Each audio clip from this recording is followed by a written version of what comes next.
தமிழ்நாடு அரசின் சார்பில் அண்ணல் அம்பேத்கர் விருதுக்கு என்னை தேர்ந்தெடுத்தமைக்காக மாண்புமிகு தமிழ்நாடு முதலமைச்சர் அவர்களுக்கு என்னுடைய மனமார்ந்த நன்றியை தெரிவித்துக் கொள்கிறேன். சனாதன சக்திகள் தமிழ்நாட்டில் காலூன்றி விடாமல் தடுத்து கொண்டிருக்கிற திராவிட பேரரணாக இருக்கும் நம்முடைய முதலமைச்சர் கையால் இந்த விருதை பெறுவதிலே மகிழ்ச்சி அடைகிறேன். புரட்சியார் அம்பேத்கர் அவர்கள் இன்று இந்தியாவெங்கும் சனாதன சக்திகளால் கடுமையாக விமர்சிக்கப்படுகிறார், அவதூறு செய்யப்படுகிறார், அவமதிக்கப்படுகிறார். அதை எதிர்த்த போராட்டம் என்பது அரசமைப்பு சட்டத்தை பாதுகாக்கிற போராட்டமாக, இந்திய நாடாளுமன்ற ஜனநாயகத்தை பாதுகாக்கிற போராட்டமாக இன்று மேலெழுந்து வருகிறது.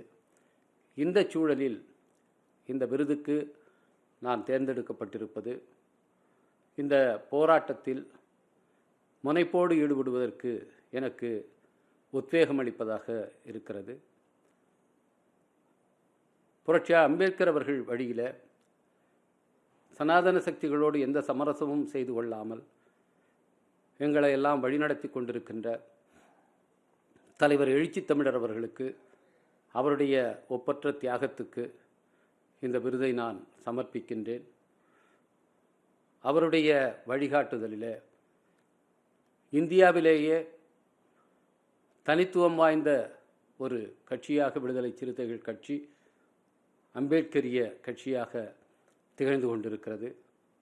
அத்தகைய சாதனையை நிகழ்த்தி கொண்டிருக்கிற அவரது தலைமையில் செயல்படுகிற இந்த நேரத்தில் அதற்கான அங்கீகாரமாகவும் இந்த அறிவிப்பை நான் கருதுகிறேன். இந்த விருது அரசமைப்பு சட்டத்தின் 75வது ஆண்டு கொண்டாடப்படுகிற இந்த நேரத்திலே அறிவிக்கப்பட்டிருப்பது மகிழ்ச்சி அளிக்கிறது. அந்த 75வது ஆண்டை கொண்டாடும் விதமாக 75 நூல்களை வெளியிடுவது என்ற அறிவிப்பை செய்து இதுவரை 10 நூல்களை நான் வெளியிட்டிருக்கின்றேன்.